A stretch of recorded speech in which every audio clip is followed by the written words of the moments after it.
Partnership on negotiating the best outcome. And the title of her speech is Navigating Friend Negotiations. You may be in a negotiation without even realizing it. For example, planning a vacation with multiple people is really nothing more than a negotiation. This talk will show how important it is to know you're negotiating and how to do it well. Lauren will share lessons learned from her adventure with friends and explain how everyday negotiations can be crucial for creating great outcomes. With that, let me welcome Lauren Patrick.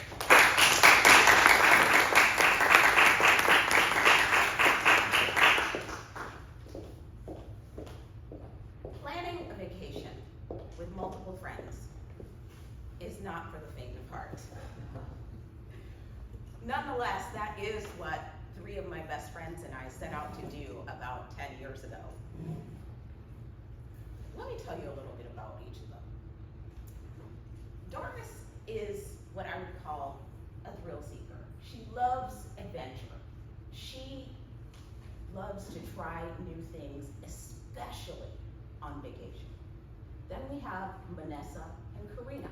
They are more socializer types.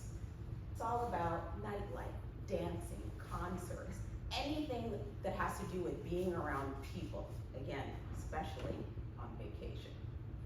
And then there's me. I would say I'm more of a relaxer type. I want as minimally scheduled a day as possible on vacation.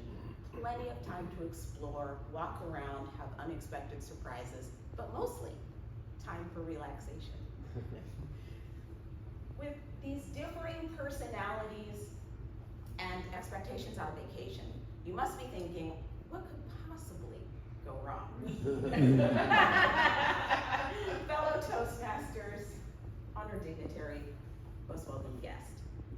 Today I'd like to share with you our journey of clashing wills, lessons learned, but also how a few simple tactics, very simple tactics in negotiation could have taken our vacation from lackluster, somewhat ho-hum, to being a grand adventure. Our intended destination was San Juan, Puerto Rico. San Juan is known for its blend of old and new world, cobblestone streets, nightlife, rainforest, great food, art, we could go on and on and on. As we delved into our planning of this vacation, we hit some minefields very early on. First, we completely botched the hotel selection. Karina, in the interest of taking initiative, booked us at an all-inclusive hotel way outside of town, which, for those of us that wanted to explore the city, was somewhat disastrous. Then there was the activities. We were all over the place. Doris wanted to learn scuba as part of this trip. Vanessa wanted to hike through the rainforest, and we had Karina who wanted to, of course, experience the nightlife. And all of this was fantastic, but we didn't discuss any of this until we got to San Juan. Almost as though we expected that magically this was going to come together because we were friends in San Juan. The result, it didn't. It didn't. And what we ended up doing was creating a patchwork vacation that left everyone a little bit underwhelmed. And I think that is because what we didn't realize was this exercise in planning a vacation was nothing other than a simple negotiation. According to Merriam-Webster, negotiation is just bringing about something through discussion. That's all it is. It's so simple, almost embarrassing. I was like, surely there must be more here. Obtaining or bringing about something through discussion. So with that said, let's reimagine this scenario had we actually used proper negotiation techniques. So according to Toastmasters, there's really 3 elements to negotiation. The first is understanding people's interests and their objectives, which we actually did, but we need to understand that in advance before we actually get to the destination.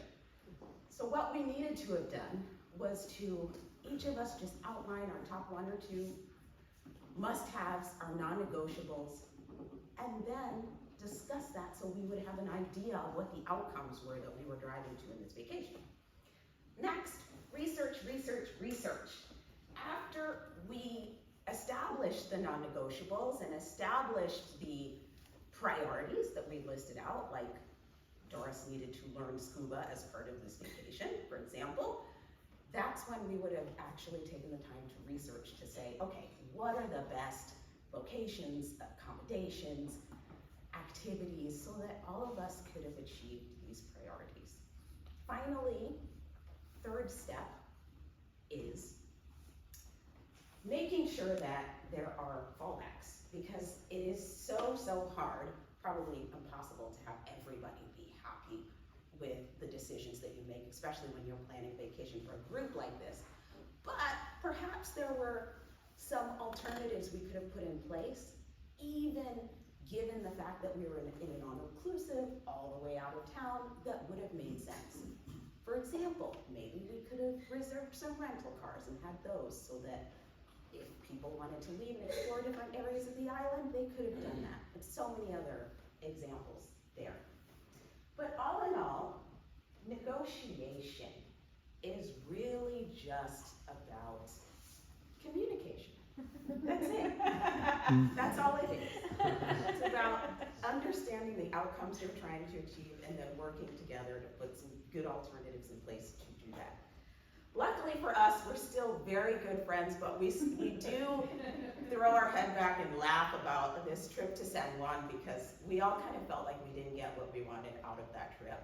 So if we ever do get a do-over, hopefully we'll have much better tools and skills to be able to make sure that we not only have good outcomes, but a great adventure next time. Madam Toastmaster,